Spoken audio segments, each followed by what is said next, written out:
Assalamualaikum warahmatullahi wabarakatuh. Salam bahagia untuk Bapak Ibu semuanya.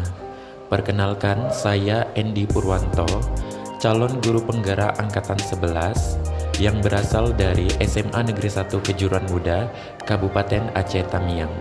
Pada kesempatan kali ini, saya ingin menyampaikan hasil diseminasi saya tentang budaya positif yang saya lakukan di sekolah saya.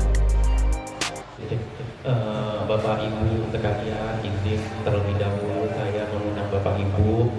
Jadi hari ini sosialisasi tentang aksi nyata saya, diseminasi budaya positif. Jadi sebelum memulai, saya minta ke lapangan hati Bapak Ibu sekalian untuk mengikuti kegiatan hari ini.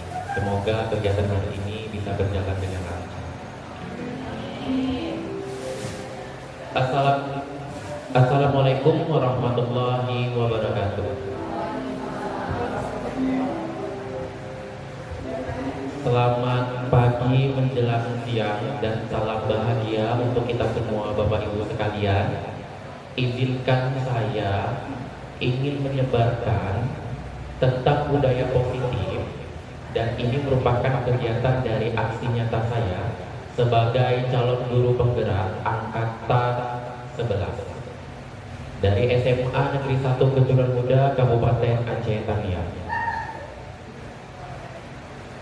Bapak Ibu sekalian, sebelum memulai untuk kegiatan kita hari ini, maka alangkah baiknya kita sama-sama menyepakati nih forum diseminasi hari ini agar kita bisa menjalankan kegiatan hari ini dengan khidmat dan gembira. Tentunya kesepakatan itu kita buat bersama-sama untuk kepentingan dan tujuan kita bersama. Bapak Ibu, di depan itu ada kesepakatan forum diseminasi. Yang pertama itu datangnya dari saya Bapak Ibu ya, menghargai siapapun, menjadi pendengar yang baik. Jadi siapapun nanti yang berbicara dari kita menghargai dengan cara mendengarkan, kemudian menjadi pendengar yang baik. Artinya kita mendengarkan dan memahami apa yang dibicarakan oleh rekan kita pada saat itu Bapak Ibu.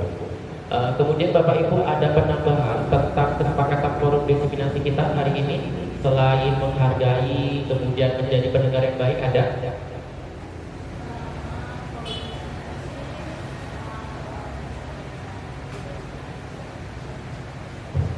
selama forum diseminasi berlangsung, maka handphone di silent kan kata Bu Rena. Maka kita selama proses ini berlangsung, handphone kita silent ya Bapak Ibu ya, bukan berarti mati. Asal silent saja nggak masalah, biar supaya prosesnya kita bisa berjalan dengan baik, tidak terganggu. Ada lagi Bapak Ibu, selain handphone yang di silent kan, penambahan tentang kesepakatan forum diseminasi. Oh iya Bu, silakan Bu. Coba apa Bu? Kalau ada yang berbicara atau memberikan pendapat, maka kita menghargai perbedaan pendapat tersebut jika berbeda dengan kita, pandangannya atau pendapat. Itu aja Pak. Ya, terima kasih Bu Khairani. Kata Bu Khairani, kesepakatan kita selanjutnya Pak, kita buat kalau ada orang yang berpendapat, kita hargai pendapatnya. Karena kan beda-beda orang kan beda pendapat ya Pak. Oke. Terima kasih Bu. Ada lagi? Cukup sampai di situ ya Bapak Ibu? Atau ada penambahan? Tidak ada. Ya oke. Bapak Ibu, kenapa kita membuat kesepakatan forum diseminasi?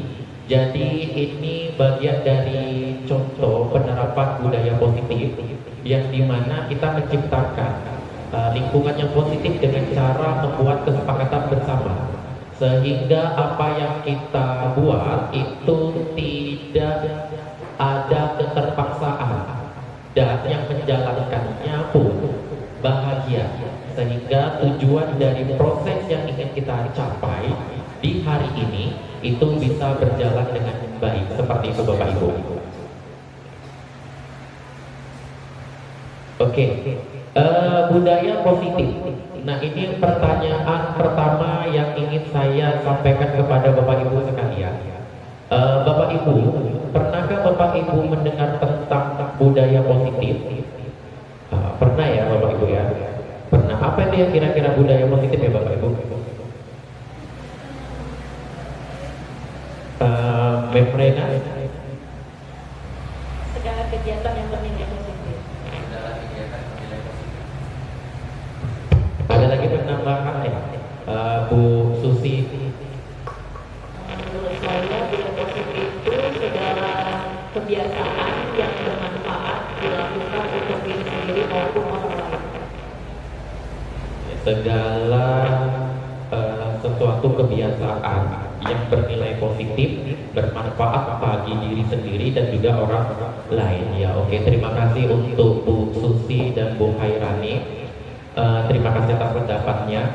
Nah, Bapak Ibu, budaya positif ini di sini berarti ada dua kata ya, budaya dan positif ya. Budaya kan kebiasaan yang dilakukan oleh sekelompok masyarakat atau sekelompok orang, itu kan budaya. Sedangkan positif itu nilai yang unggul. Jadi budaya positif itu bisa kita simpulkan sebagai sesuatu hal kebiasaan, perilaku, bisa jadi perbuatan, perkataan yang nilainya itu unggul, baik, ada ketermanfaatan untuk diri sendiri dan juga untuk orang lain, sehingga ini harus dibiasakan dan kemudian disebarkan. Namanya juga budaya positif. Oke Bapak Ibu. Nah, seorang guru yang baik harus memiliki kemampuan dalam mewujudkan budaya positif di sekolah. Itu guru yang baik. Jadi tujuan kita adalah untuk menciptakan budaya positif, sehingga itu bisa berimpact pada peserta didik.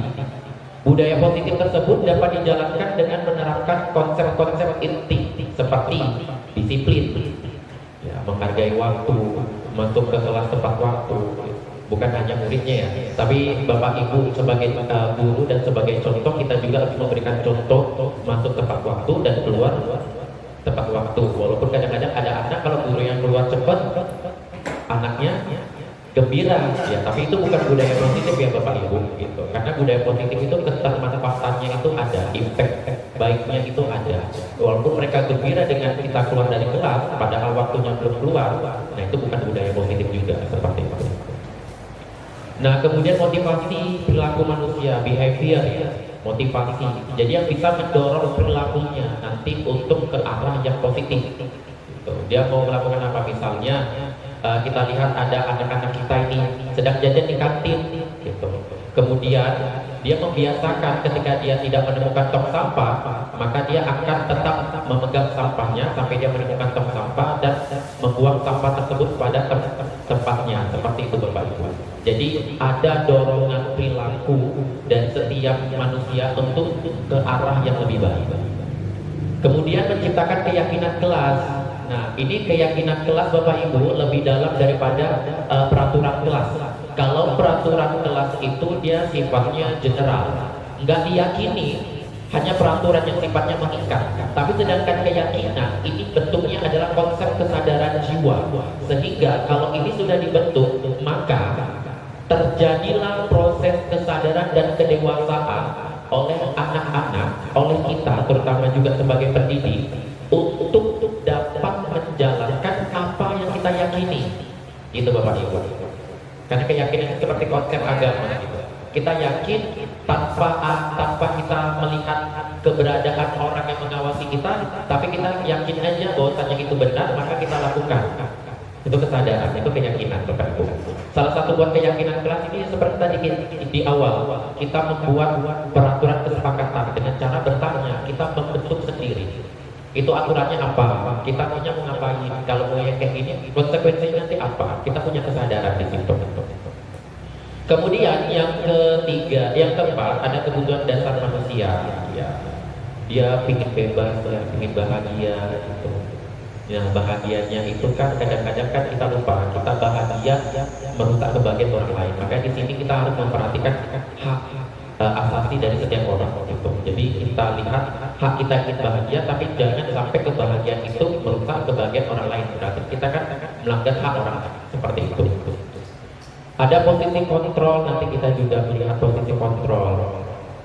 Bagaimana kontrol ini tadi bisa mengarahkan perilaku ke arah yang lebih baik lagi. Dan segitiga restitusi ini adalah satu cara atau metode yang digunakan untuk menciptakan budaya positif. Ya, seperti gambar ini ya, yang saya lakukan Bapak Ibu, ini di kelas 10 yang saya lakukan itu menciptakan kesadaran dari peserta didik untuk bisa menentukan bagaimana keyakinan yang akan kita sepakati bersama di kelas. Jadi mereka lebih antusias. Nah, kita masuk ke yang disiplin positif ya Bapak Ibu. Tadi saya sudah sedikit menjelaskan tentang disiplin positif. Disiplin positif merupakan suatu cara penerapan disiplin yang mengajarkan anak bertanggung jawab dan menumbuhkan kesadaran diri berdasarkan nilai-nilai kebajikan.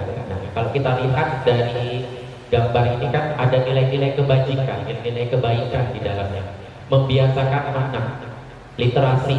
Nah, kalau kita sekarang ini udah ada program Getba membaca Al-Quran itu 15 menit sebelum kita memulai pembelajaran.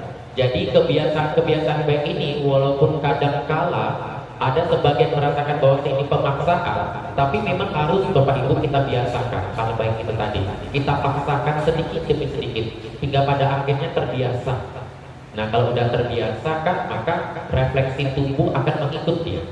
Sehingga ya terbiasa menjadi sebuah kebudayaan ya Bapak Ibu, kebudayaan yang positif seperti itu bisa disebarkan, bisa disalurkan ke siapapun itu. Dari kita membiasakan hal positif, dilihat sama siswa kita, peserta didik kita, kemudian dia mencontoh, mengimitasi, menjadi kebiasaan juga bagi peserta didik kita, kemudian dia menerapkannya dalam kehidupan sehari-hari, dilihat sama temannya, dilihat sama orang tuanya, dilihat sama lingkungan sekitarnya, hingga pada akhirnya orang akan mendapatkan pengaruh dari apa yang dia lihat. Nah, gitu. Jadi tersebarlah itu tadi nilai-nilai positif tadi ya Bapak Ibu ya. Oke. Bapak Ibu di sini kita ada hal-hal penerapan budaya positif yang lain Bapak Ibu lakukan di kelas. Budaya positif lainnya kira-kira kalau di kelas Bapak Ibu hal-hal kecil mungkin ya, hal-hal kecil. Mungkin sudah sering kita lakukan ya kalau misalnya masuk ke kelas. Ya piket ya, kenapa Bu sama piket ya Bu kalian? Sebetulnya seperti piket di kelas dibuat sejak awal supaya anak-anak ini sadar akan kebersihan. Iya, oke, kata Bu Karlia Pak seperti piket kelas Pak, sehingga anak-anak membiasakan diri untuk membersihkan kelas, bertanggung jawab ya Bu ya. Oke. Biasanya kan dalam piket kelas itu mereka kerjasama, saling membantu, kemudian mengajarkan mereka itu tentang apa itu arti dari kebersihan dan kebiasaan untuk membersihkan setelah mengotori ya bukan ya seperti itu. Itu hal-hal kecil yang kita lakukan di kelas.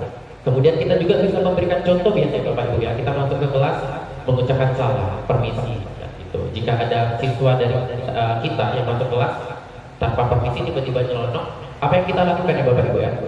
Negur ya.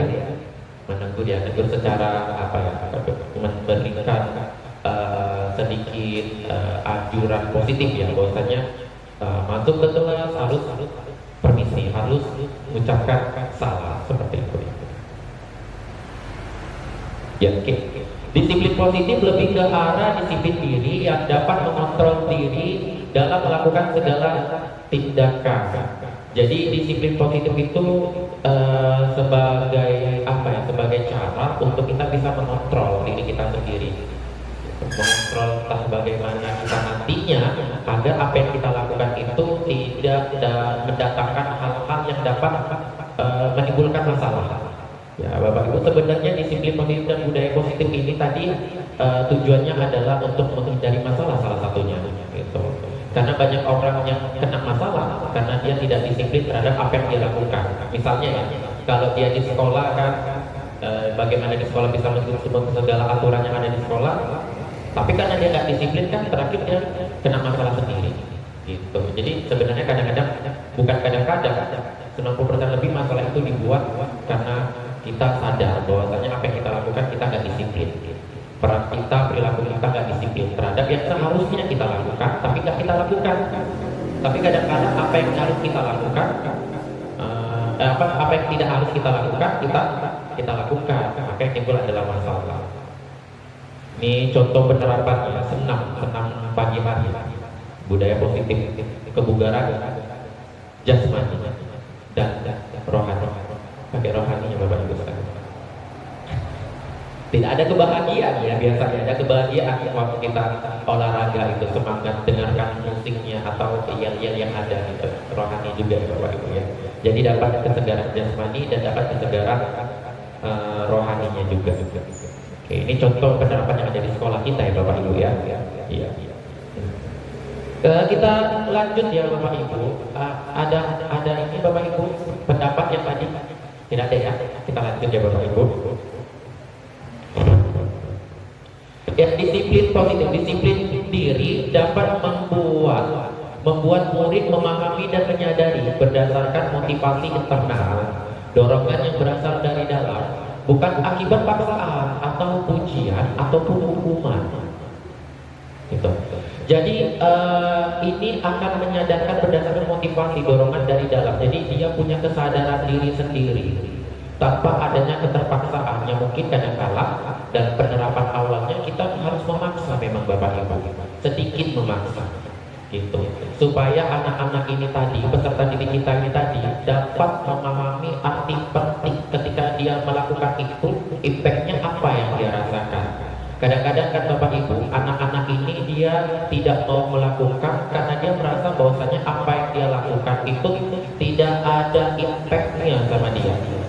Nah biasanya kalau yang namanya disiplin kan impactnya ini kan jangka panjang Bapak Ibu, bukan pada saat itu langsung dapat, tapi ini melatih bagaimana dia bisa dapat dipercaya oleh lingkungannya karena dia berdisiplin pada dirinya sendiri.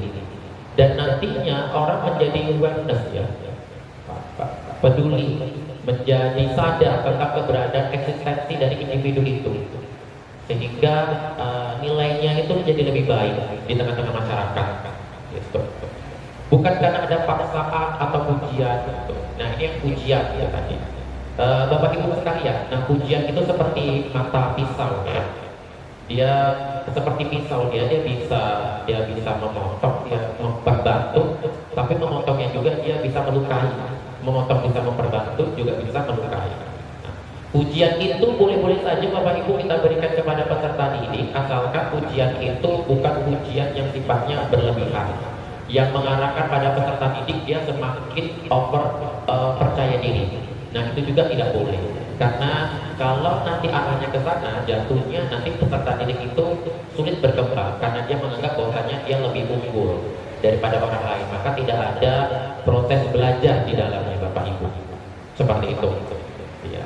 Jadi pujian boleh-boleh saja Bapak Ibu, pujian berikan sekedarnya agar kita, karena pujian itu bagian dari proses menghargai terhadap apa yang telah dia lakukan, dari proses yang sudah dia kerjakan. Tuh. Namanya anak-anak ya Bapak Ibu ya, kalau anak-anak itu dia suka memang dipuji, jadi dia biasa dipuji itu sebagai motivasinya dia gitu. Tapi pujian ini tidak boleh terlalu berlebihan.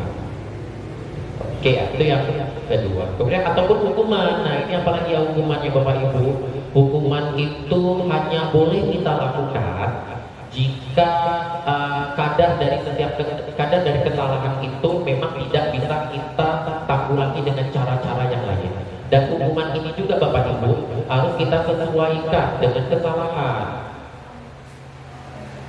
Tapi kalau bisa kita menghindari hukuman Bapak Ibu, karena hukuman ini sebenarnya impactnya nggak terlalu besar kepada peserta didik. Karena kan tujuan kita kan menyadari berapa persen anak-anak kita yang kita berikan hukuman dia sadar terhadap kesalahannya dia, atau kita paksa dia untuk mengakui kesalahannya, padahal dia nggak sadar dia salah. Ya walaupun memang salah, tapi anak-anak nggak sadar dia salah. Gitu. Karena dikasih hukuman, iya Bu, saya salah, iya Pak, saya tidak akan mengulangi, maaf ya Pak, maaf ya Bu.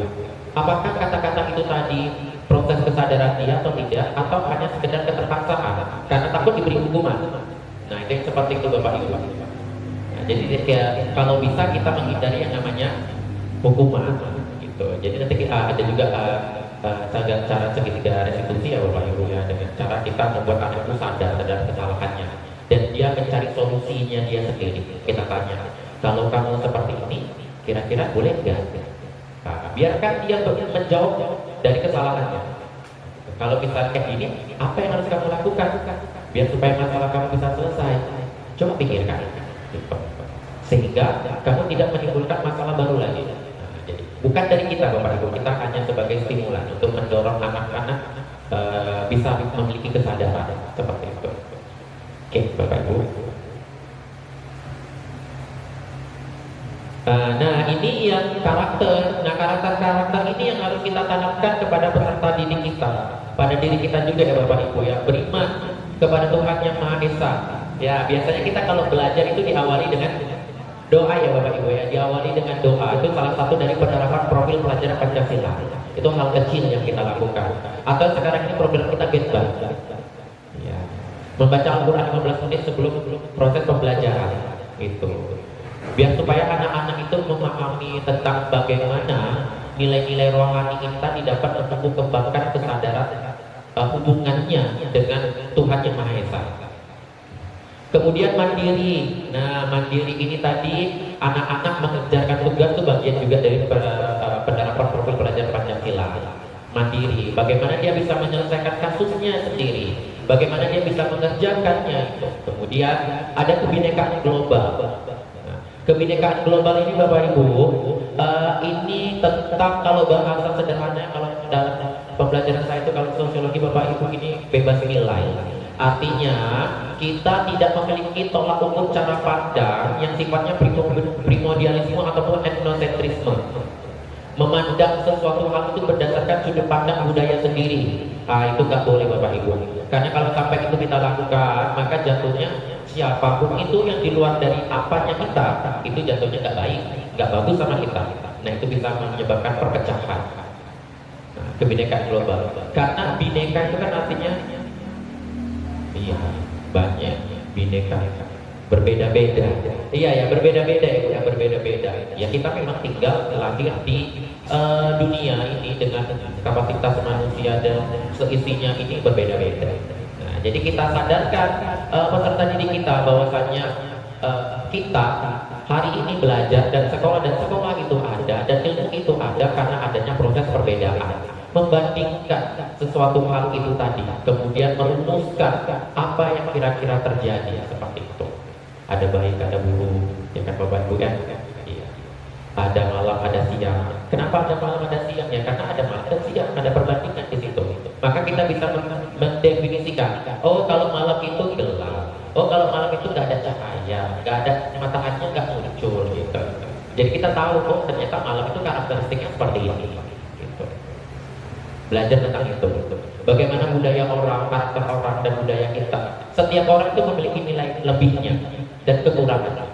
Bergotong royong Bapak Ibu, kalau bergotong royong berarti bekerja sama ya Bapak Ibu ya. Bekerja sama dalam mencapai tujuan bersama. Tujuan itu bisa kita capai sendiri, tapi alangkah lebih enaknya kalau kita bekerja sama dalam mencapai tujuan bersama, karena lebih menghemat waktu dan tenaga ya Bapak Ibu ya, seperti itu. Jadi kayak hari ini kita bersama-sama kita belajar tentang disiplin positif, budaya positif gitu. Kita bekerja sama untuk membangun budaya positif di sekolah kita. Ya Bapak Ibu ya. Kreatif, nah kreatif ini cara berpikir, bagaimana dia bisa menyelesaikan masalah atau berpikir segala sesuatu hal yang itu di luar dari hal-hal yang ada. Jadi dia menemukannya sendiri. Kalau ini nggak bisa, gimana ya cara yang kedua, cara ketiga? Gitu. Nah ini bisa kita kembangkan kepada peserta didik kita. Bernalar kritis. Nah ini ada sesuatu hal yang salah, yang ini yang nggak bisa, yang mungkin mengganjal. Gitu. Itu wajib ya. Anak-anak itu bisa mengeluarkan pendapatnya. Kan biasa kita kalau di kelas itu anak-anak kan ada yang angkat tangan, Pak, kalau yang seperti ini boleh enggak? Masa yang gini-gini bisa seperti ini? Nah itu cara anak-anak sudah mulai berpikir kritis ya Bapak Ibu, berpikir kritis. Oke. Nah semoga 6 karakter dalam profil pelajar Pancasila ini sedikit banyaknya bisa kita terapkan ya Bapak Ibu kepada peserta didik kita dan kepada diri kita sendiri sebagai contoh dan teladan yang utama untuk peserta didik kita. Guru ya Bapak Ibu, guru digugu dan ditiru ya kan. Tapi anak-anak sekarang proses peniruannya bukan hanya dari guru ya, banyak ya, dari media sosial, sehingga kadang-kadang dia nggak percaya lagi sama yang apa yang dia lihat, dia lebih percaya sama media sosial. Nah itu kadang-kadang bahaya. Kita arahkan anak-anak bisa berpikir kritis. Dan fenomena-fenomena artis dia biasanya lebih cepat tuh anak-anak itu. Maka cepat kali ya kan. Budaya Korea dia lebih hafal ya kan. Tapi sama budaya sendiri dia lupa. Nah, itu kan bagian yang sebenarnya boleh-boleh saja. Tapi jangan sampai melupakan budaya sendiri. Nah, bukan begitu ya Bu Nova ya. Ya. Oke, kita masuk ya Bapak Ibu ke motivasi perilaku manusia. Oke. Ada 3 motivasi perilaku manusia Bapak Ibu. Yang pertama yang kita lihat ini untuk menghindari ketidaknyamanan atau hukuman. Dia bisa menghindari ya. Kan gak ada orang yang mau dihukum ya Bapak Ibu. Gak ada ya, ada orang yang mau dihukum. Gak ada ya. Kita hari ini berusaha menjalankan hal yang terbaik karena kita berusaha untuk menghindari yang namanya ya ketidaknyamanan atau hukuman. Hukuman itu bagian dari ketidaknyamanan. Ya, kalau hukuman itu nyaman, ya udah kita sama-sama dihukum aja, enak kok dihukumnya kan. Oke, yang kedua, untuk mendapatkan imbalan atau penghargaan dari orang lain, ini motivasinya. Yang pertama dia karena nggak mau dihukum, makanya dia melakukan itu. Yang kedua, kenapa dia mau melakukan itu? Ya karena ada penghargaan yang kayak tadi Bapak Ibu, yang ujian itu boleh, asalkan jangan terlalu berlebihan. Dikasih penghargaan, penghargaan bisa salah satunya dari pujian ya Bapak Ibu, ya bisa dari pujian salah satunya. Atau dalam bentuk material gitu, boleh-boleh saja tapi pujian dan apa yang kita berikan itu menyesuaikan gitu. Yang ketiga, untuk menjadi orang yang mereka inginkan dan menghargai diri sendiri dengan nilai-nilai yang mereka percaya. Nah, nilai-nilai yang mereka percaya ini yang jatuhnya tadi saya bilang Bapak Ibu, primordialisme. Nah, setiap kita ini tadi berusaha memegang teguh nilai-nilai yang sudah ada sejak kita baru dilahirkan, yang ditanamkan oleh orang tua kita, lingkungan kita, termasuk agama, kebudayaan, kebiasaan dan lain sebagainya. Itu berusaha akan kita pertahankan Bapak Ibu. Itu semua akan berusaha kita pertahankan. Itu makanya kita terus melakukan itu untuk mempertahankan itu tadi. Itu. Tapi jangan sampai apa yang kita pertahankan ini tadi membuat kita menilai segala sesuatu itu berdasarkan apa yang kita pegang, tanpa melihat bahwasannya setiap kelompok atau orang tertentu itu memiliki kelebihan dan kekurangannya juga masing-masing. Gitu. Kalau primordialisme yang terlalu kuat itu namanya jatuhnya etnosentrisme Bapak Ibu. Cinta buta kalau bahasa saya ya, anak senja ini ya, cinta buta. Cinta buta. Ya, nggak nampak, yang penting terasa. Nggak tahu, yang penting mau tahu apa tapi yang gitu. Keyakinan sekolah ya Bapak Ibu, keyakinan sekolah atau kelasnya tadi kita buat di awal, keyakinan. Konsep keyakinan ya, yakin sesuatu hal yang kita tanamkan pada jiwa kita itu yakin. Keren ya Bu, Bapak Ibu yang fotonya ya. Ya, ya ini foto saya bersama anak-anak saya yang saya besarkan karena cinta dan kasih sayang saya kepada mereka. Iya, nanti kita lihat aja Bapak Ibu ya. Ya, keyakinan kelasnya mereka ini udah yakin nih sama orang tua, sama wali kelasnya udah yakin bahwasannya mereka udah sepakat kita bekerja sama untuk bisa belajar dan untuk bisa mengkondisikan kelas dengan baik. Guru berperan dalam mewujudkan itu Bu, Bapak Ibu. Terbentuknya keyakinan sekolah kita hanya sebagai mediasi untuk bisa mengakomodasi perbedaan dari para peserta didik kita untuk bisa kita jadikan satu keyakinan. Itu tugas dan fungsi kita. Jadi kita nggak boleh memaksa, ya Bapak Ibu ya. Atau kelak dengan adanya kesepakatan antara guru dan murid, baru nanti kita yang ketok palunya. Oke, kita karena kita sudah sepakat, kita sudah yakin, maka kita jalankan, kita ketok palunya. Nah, kita arahkan seperti itu Bapak Ibu. Yang kedua, keyakinan sekolah atau kelas berupa pernyataan-pernyataan universal yang mudah diingat gitu. Jangan pakai bahasa yang susah. Misalnya gini, anak-anak Bapak kita harus buat peraturan. Misalnya, kalau nggak ada guru udah dikasih tugas, jangan kalian ngejogrok di ujung. Nah, gitu. Bahasa apa itu Pak ngejogrok ya kan? Nggak ngerti. Atau kalian kalau nggak ada gurunya udah udah dikasih tugas karena gurunya berhalangan hadir dan sakit, tolong jangan ke kantin ngebadok. Nggak ngerti juga ya kan. Jadi pakai bahasa yang mudah dimengerti, yang sifatnya umum, yang bisa diingat sama peserta didik, sehingga dia nggak perlu lagi tengok-tengok terus itu yang udah kita tempel keyakinan kelas. Itu dan ingat, oh iya ini jam ini udah bunyi bel, harus masuk, disiplin, disiplin itu aja, atau menghargai waktu. Oke. Sehingga muncullah karakter peserta didik yang bahagia seperti foto ini, Bapak Ibu sekalian. Bahagia bukan? Bahagia karena kesepakatan itu tumbuh dari rasa kesadaran antara guru dan peserta didik. Bapak Ibu, sampai di sini ada yang ingin bertanya atau melakukan pernyataan? Iya, namanya Bapak Ibu kita lanjut. Kalau tidak ada saya lanjutkan ya Bapak Ibu ya. Iya.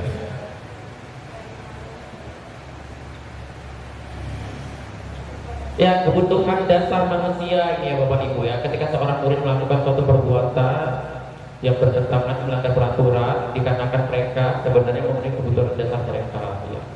Jadi kita sepakati dulu kebutuhan dasarnya itu apa. Jadi pelanggaran itu biasanya karena mereka ingin memenuhi kebutuhannya mereka. Kan bahagia kayak tadi Bapak Ibu bahagia mereka itu apa? Oh bahagia nggak belajar ya, bukan seperti itu ya. Kita arahkan. Oh anak-anak kamu belajar, bahagia kamu seperti ini sebagainya. Jadi diarahkan Bapak Ibu.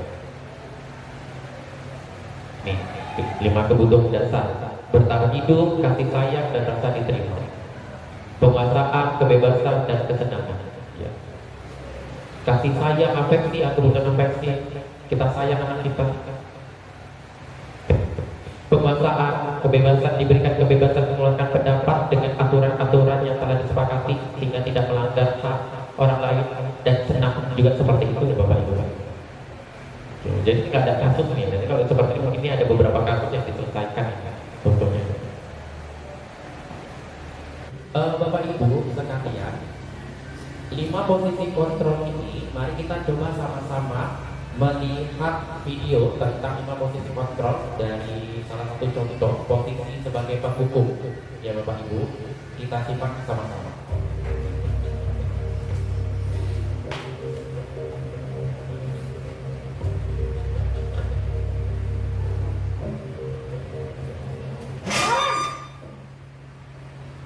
Sini kamu. Selamat pagi Bu. Selalu terlambat. Kamu deh, pasti terlambat.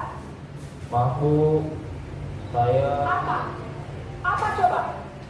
Alasan kamu apa lagi? Kapan sih kamu tidak terlambat? Malas sekali ya kamu jadi anak. saya Dasar pemalas. Gak kapok-kapok sih kamu. Sudah berapa kali terlambat? Sana, kamu keliling lapangan basket 2 kali. Kenapa saya harus ke lapangan basket Bu? Kenapa? Kamu melawan ibu. Berani-beraninya jawab. Sudah terlambat, masih berani jawab pula. Sekarang, keliling lapangan basket 5 kali sekalian. Biar kapok. Cepat. Pergi sana ke lapangan basket.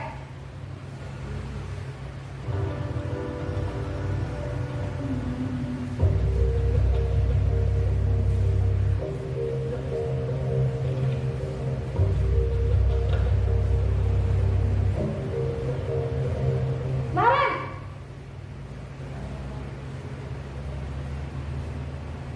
Selamat pagi Bu. Naren. Kamu kenapa terlambat lagi, nak? Ya Tuhan, Naren. Kamu senang ya bikin ibu susah ya? Kalau kamu terlambat lagi, nanti ibu yang ditegur bapak kepala sekolah, nak. Disangka ibu tidak bisa membina kamu. Duh, gimana ini? Maaf Bu. Duh, Gusti Naren. Kamu suka ya kalau ibu ditegur bapak kepala sekolah? Terus, sekarang ibu harus tulis apa yang di buku absen? Ini kamu sudah sering terlambat loh. Ibu harus apa coba? Maaf Bu. Maaf sekali. Ya sudah, lain kali jangan bikin ibu susah lagi ya nak ya.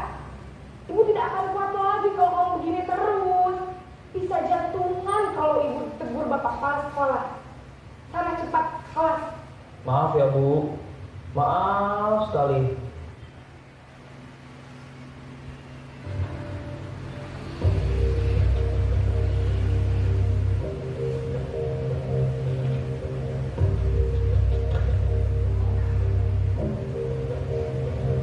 Naren,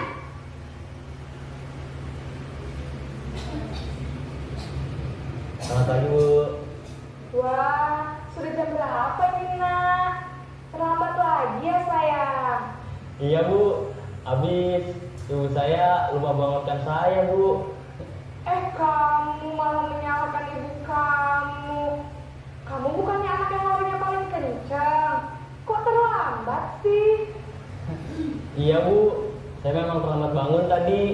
Jadi biarpun saya lari kencang, tetap gak kekejar Bu.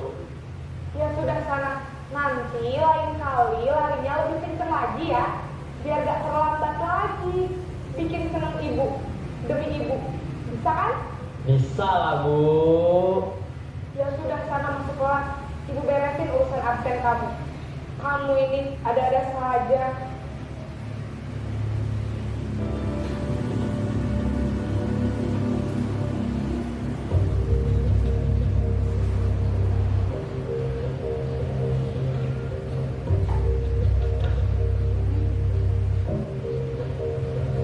Naren!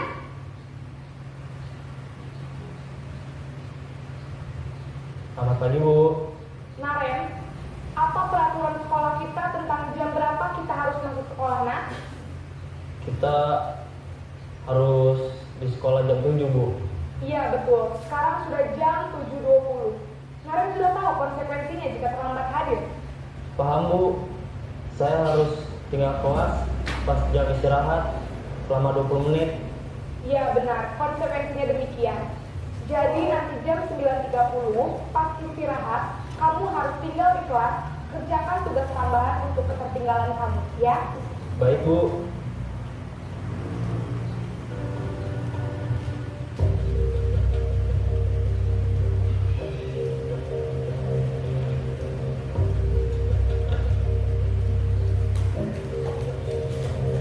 Naren!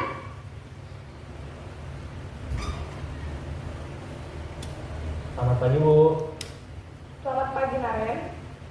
Maaf Bu, saya terlambat. Iya, sekolah masuknya jam 7, sekarang sudah jam 7.20. Jadi sekarang bagaimana ini, Naren? Maaf Bu, saya lupa alarm saya semalam. Baiklah, menurut kamu, keyakinan sekolah yang mana yang perlu kamu tingkatkan? Menghargai diri sendiri dan orang lain mungkin ya Bu. Setuju. Jadi, apakah Naren meyakini prinsip saling menghormati tersebut? Iya Bu, saya meyakininya. Apakah Naren bersedia memperbaiki masalah keterlambatan ini? Bersedia Bu. Bagaimana kamu akan perbaiki masalah keterlambatan ini? Saya akan coba untuk tidak lupa menyetel alarm saya Bu. Baik, kalau Naren lupa menyetel alarm di rumah, ada orang yang kira-kira bisa bantu mengingatkan tidak? Ada Bu, kakak saya, Kak Emma. Ada lagi selain Kak Emma? Selain Kak Emma, ada ibu saya. Baik, jadi yang mengingatkan Naren adalah Kak Emma dan ibu kamu ya. Kira-kira akan mulai start alarm kapan nih, Naren? Setelah pulang sekolah, akan segera saya lakukan. Baik, jadi Naren akan setel alarm untuk bangun besok pagi dan akan diingatkan oleh kakak dan ibunda Naren ya. Ada lagi yang mungkin perlu dilakukan, Naren, agar tidak terlambat bangun lagi. Tidak ada Bu. Baik, Naren, terima kasih untuk kerjasama kamu. Sekarang kamu perlu kembali ke kelas untuk belajar. Baik Bu, terima kasih.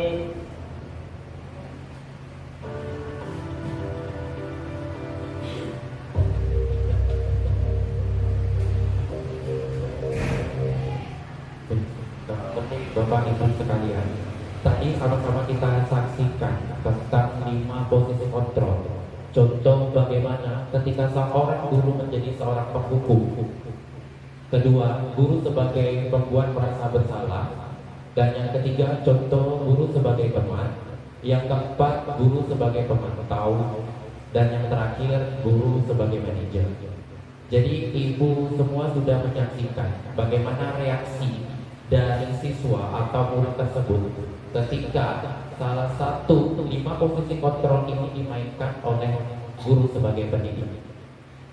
Saya ingatkan kembali ya Bapak Ibu, kita sebagai pendidik bukan hanya memberikan apa yang ingin kita sampaikan kepada murid tentang materi atau apapun itu, tapi yang paling terpenting adalah menuntut kodratnya murid sesuai dengan kodrat zamannya dan kodrat alamnya, sehingga apa yang kita sampaikan kepada murid itu tadi bisa diterima oleh murid. Sebenarnya murid itu mengerti dan tahu betul tentang apa yang dia lakukan, baik itu salah atau benarnya. Cuma bagaimana respon kita nanti terhadap kesalahan murid itu yang akan nantinya bisa diterima atau tidaknya oleh murid tersebut. Nah, dari 5 posisi kontrol ini Bapak Ibu, ada positif dan ada negatifnya. Tapi yang paling positif adalah, yang paling baik adalah guru sebagai manajer. Ya Bapak Ibu ya. Kalau misalnya guru sebagai penghukum yang pertama Bapak Ibu, kita memberikan hukuman kepada siswa atau murid kita yang melakukan kesalahan, hanya sekedar menghukum tapi dia tidak menyadari kesalahannya, sehingga kemungkinan besar dia akan melakukan kesalahan yang kedua kali atau kesalahan yang berbeda kembali seperti itu. Tidak ada efek jerahnya. Hukuman sebenarnya tidak memiliki efek jerah kepada seseorang karena dia tidak menyadari bahwasanya dia salah, seperti itu Bapak Ibu. Kemudian yang kedua, guru sebagai pembuat merasa bersalah. Nah, kalau yang kedua ini Bapak Ibu, ini akan membuat mental dari anak itu menjadi terganggu ya, karena dia merasa bahwasanya dia yang disalahkan, semua pusat kesalahan itu pada dirinya sendiri. Itu biasa seperti itu. Jadi kalau misalnya dia udah guru sebagai pembuat merasa bersalah, anak merasa bahwasanya semua apa yang terjadi itu melalui kesalahannya, nah dia akan menjadi lebih tertutup, biasa berdiam atau takut untuk melakukan sesuatu hal.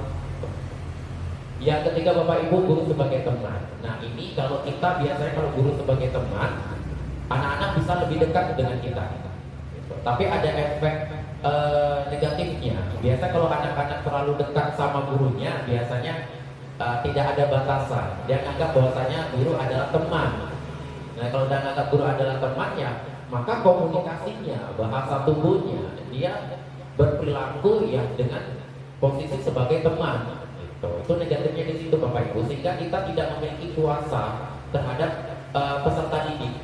Apa yang ingin kita lakukan kepada peserta didik biasanya ada penolakan secara langsung yang dengan bahasa dan tingkah laku yang biasanya seperti teman gitu. Jadi tidak terlalu menghormati gurunya.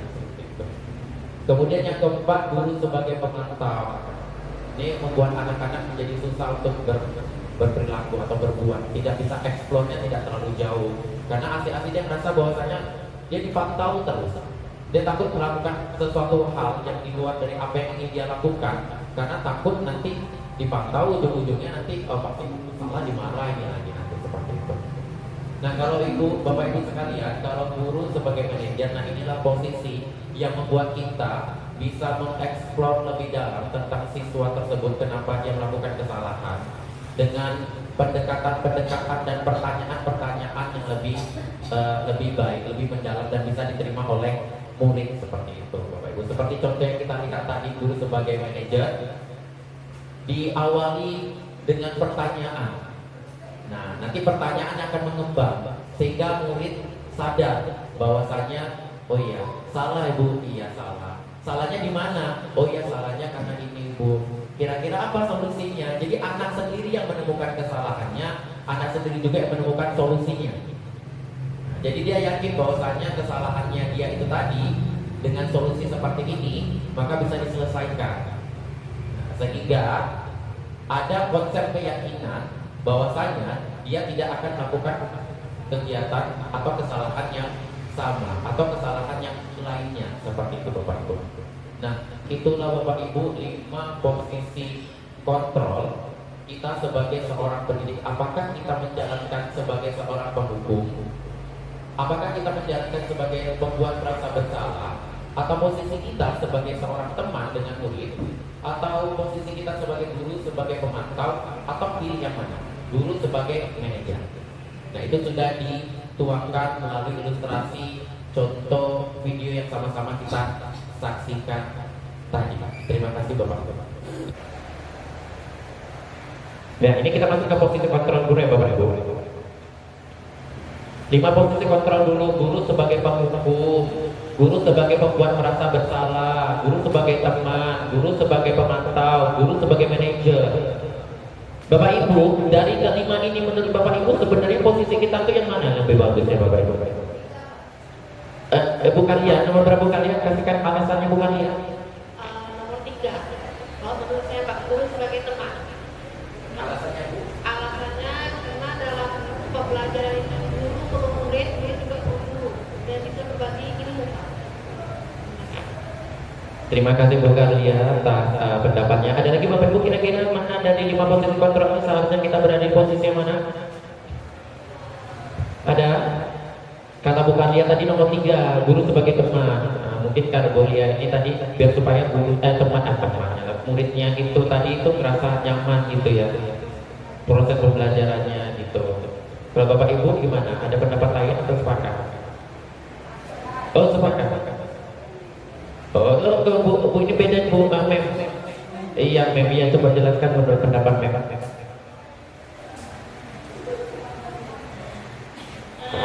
Kalau sebagai manajer kan kita sama-sama supaya anak tersebut tidak merasa selalu sebagai orang yang selalu bersalah, dan kalau sebagai penghukum jangan kita orangnya yang sebagai guru yang suka marah-marah aja, jadi menjadi anak menjadi besar sama kita. Terus kalau nanti sebagai pembuat merasa bersalah, otomatis nanti anak-anak dengan misalnya kita ngomong kamu nggak sayang ya nggak sama saya gitu kan, nanti saya disalahkan dengan kepala sekolah gara-gara kamu gitu, dia merasa bersalah. Terus itu kalau dia merasa bersalah kan nanti nggak enak misalnya. Jadi kalau saya sebagai manajer ya membantu dia untuk misalnya di dalam mengajar ada PR, misalnya disuruh buat apa, dibuat pengingat di dalam HP-nya itu kalau besok ada PR.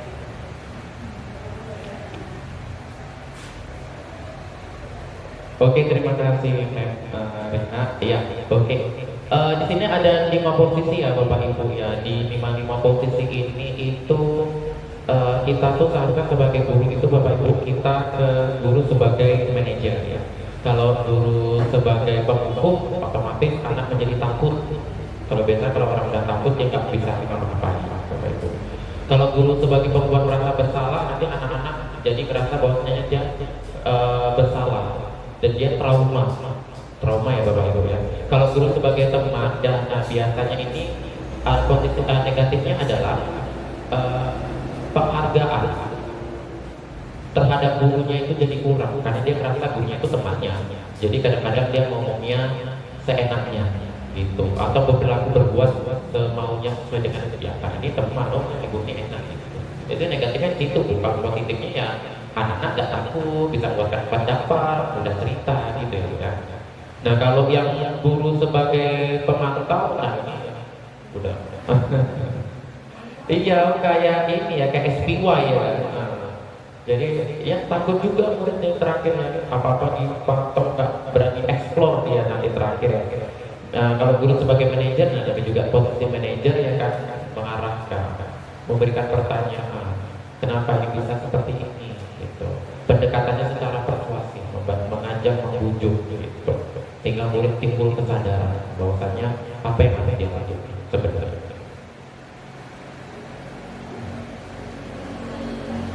Ya, Ibu, ini materi kita nih, materi kita yang terakhir, Bapak Ibu, bisa dilihat di sini ada tahapan dalam segitiga restitusi. Kalau guru sebagai manajer, ya, segitiga restitusi ini Bapak Ibu menstabilkan identitas.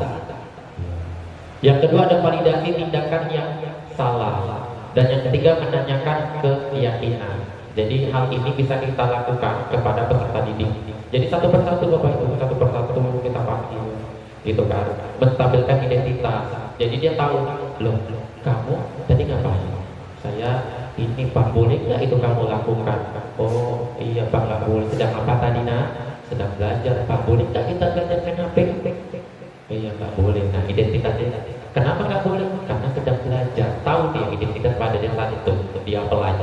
sedang belajar. Jadi menstabilkan identitasnya dia, nggak kacau dia. Ya, validasi tindakan yang salah itu tadi, ditanya boleh nggak itu tadi dilakukan. Kalau lagi belajar kita main handphone tanpa perintah dari guru yang bersangkutan, oh nggak boleh Pak. Kenapa nggak boleh? Iya karena nanti mengganggu Pak, nah, gitu misalnya. Nggak konsen Pak, nggak masuk nanti mata pelajarannya. Validasi, jadi tindakannya dia divalidasi bahwasanya oh ini salah atas kesadaran dia sendiri. Jangan kita yang bilang itu salah, dia tahu itu salah, tapi kita arahkan tadi dengan sebuah pertanyaan dan pendekatan. Nah, dan yang ketiga menanyakan keyakinan. Nah, inilah kesimpulannya, gitu. Kalau nanti ini boleh nggak? Kira-kira apa? Kalau misalnya kamu melakukan hal yang sama kesalahannya, kira-kira apa nih nanti ke depannya? Apa yang harus Bapak lakukan atau Ibu lakukan? Dia menentukan sendiri, oh ya Bu Pak, kalau nanti seperti ini lagi saya nanti Bapak ambil lagi pokoknya Pak. Nah, saya berusaha untuk tidak mengulanginya lagi Pak. Dia buat seperti itu. Kita buat keyakinan dia, ya Bapak Ibu ya. Nah, jadi tahapan dalam segitiga restitusi yang pertama kita menstabilkan identitas Bapak Ibu, yang kedua validasi tindakannya, dan yang ketiga kita yakinkan kepada peserta didik itu bahwasannya tindakannya itu tadi mana yang salahnya, dan yang salahnya itu harus diperbaikinya seperti apa. Itu melalui kesadaran dia sendiri. Biasanya kita panggil anak-anak, kelemahannya juga ada Bapak Ibu. Ini nggak bisa kita lakukan satu lokal ya Bapak Ibu ya, nggak bisa kita lakukan satu lokal dan tetap dia tatap muka ya per orang ya. Jadi memakan waktu yang banyak. Gitu. Kelemahannya itu ya, nggak bisa kita buat satu lokal semuanya gitu, karena beda anak, beda kesalahannya, beda karakternya. Jadi pertanyaan itu kita sesuaikan dengan apa yang dia lakukan sehingga dia sadar gitu.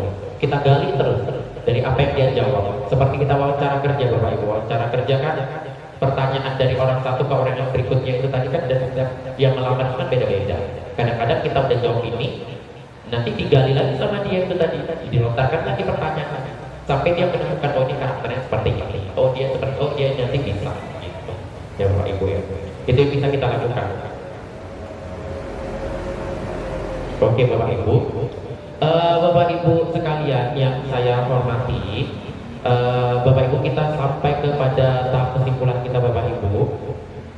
Sebelum saya bacakan kesimpulan kita yang ini Bapak Ibu, saya mau meminta dari Bapak Ibu sekalian, kira-kira apa yang sudah kita dapatkan, kita merefleksikan dari apa yang kita lakukan di hari ini tentang budaya positif. Ada Bapak Ibu dari Bapak Ibu yang mau merefleksikan dari kegiatan kita hari ini tentang budaya positif? Nah, merefleksikan Bapak Ibu. Iya, Bu Khairani ya tadi ya angkatannya. Silakan Bu Khairani. Kira-kira budaya positif yang Ibu dapatkan apa? Saya nggak mau kesimpulan, saya mau nanya, boleh? Boleh Bu. Pak, gimana kalau kita sudah tadi kan segitiga restitusi itu? Nah, boleh balik Pak slide-nya? Nah, jadi kan kita sudah pada tahapan ini, kemudian kita sudah stabilkan identitas, kemudian validasi tindakan yang salah sama anak, kemudian menanyakan kembali keyakinan. Kemudian anak melakukan kesalahan lagi, ya Pak. Namanya kan manusia ya kan, tak luput dari salah. Jadi ketika dia melakukan perulangan atau mungkin kesalahan yang lain, apakah ini tetap kita lakukan atau mungkin ada penegakan disiplin yang sifatnya lebih naik lagi gitu? Gimana Pak? Apakah boleh dihukum atau bagaimana? Kan biasanya nanti Pak bisa kadang terpaksa nggak boleh dihukum, mungkin boleh Pak? Terima kasih Bu Khairani atas pertanyaannya. Pertanyaannya, kalau kita sudah melakukan tahapan dalam segitiga restitusi terhadap peserta didik, jika peserta didik mengulangi kesalahan yang sama, apakah kita harus melakukan tahapan ini lagi atau kita harus ke dalam tahapan yang lebih berjenjang lagi pada tahapan yang berikutnya? Atau boleh kita menghukum? Ya Bapak Ibu sekalian, Sama seperti dokter ya Bapak Ibu ya. Dokter itu untuk bisa memberikan obat, dia kan menggali terlebih dahulu kan dari sebuah pertanyaan. Dia datang, apa yang kamu rasakan? Oke. Oh gini. Iya Pak, saya udah muntah, saya demam 3 hari gini. Oh, oke. Kemudian dokter meresepkan obat. Nah ketika dokter sudah meresepkan obat, ternyata nggak sembuh, masih sakit terus. Maka pasien akan datang lagi ke dokter. Nah biasanya apa yang akan dilakukan sama dokter? Bisa naik dosis melalui kembali lagi menggali terlebih dahulu di awal, menggali dulu ya, menggali. Iya kamu kira-kira pertanyaan akan bertambah dia, jenjang pertanyaannya. Kemarin kan demam 3 hari. Nah waktu kamu demam ada nggak kamu merasakan pusing, ataukah muntah, ataukah ini itu, ataukah kamu kebangun di tengah malam hari? Nah biasa kan pertanyaan lebih mendalam lagi. Seperti baru bisa menentukan dosis berikutnya. Nah, jadi Bapak Ibu, jika anak melakukan kesalahan yang sama, maka kita masih tetap melakukan tahapan dalam segitiga restitusi ini dengan pertanyaan yang mendalam, gitu. Apakah boleh dihukum? Jawabannya tergantung Bapak Ibu, tergantung kesalahannya dan tergantung hukumannya. Dan diusahakan kalau bisa jangan memberikan hukuman, diusahakan. Gitu. Tapi memang ada beberapa kasus, namanya juga kayak seperti penyakit, ada yang dia melakukan tindakan operasi. Sama juga kesalahan anak-anak, ada yang memang harus benar-benar yang dihukum. Gitu. Biar supaya ada efek jerah. Ada anak yang dihukum, dia jerah. Ada anak yang dibilangin sekali, dia jerah. Ada anak yang hanya dipandang, dia jerah. Gitu. Jadi tergantung. Nah tergantung itu bisa kita tahu melalui penggalian tadi melalui menstabilkan identitas, validasi tindakan. Gitu. Atau bahkan ke tahapnya berikutnya lagi ya, kita libatkan orang-orang terkait yang ada di sekolah, misalnya seperti BK. Nggak bisa juga lagi ke siswa, nggak bisa lagi ke kepala sekolah dan putuskan gitu. Ya Bapak Ibu, tentunya sebelum sampai ke ujung sana tadi kita telah melakukan aksi nyata tentang bagaimana usaha kita untuk bisa memperbaiki dari sebuah kesalahan yang ada. Iya, oke.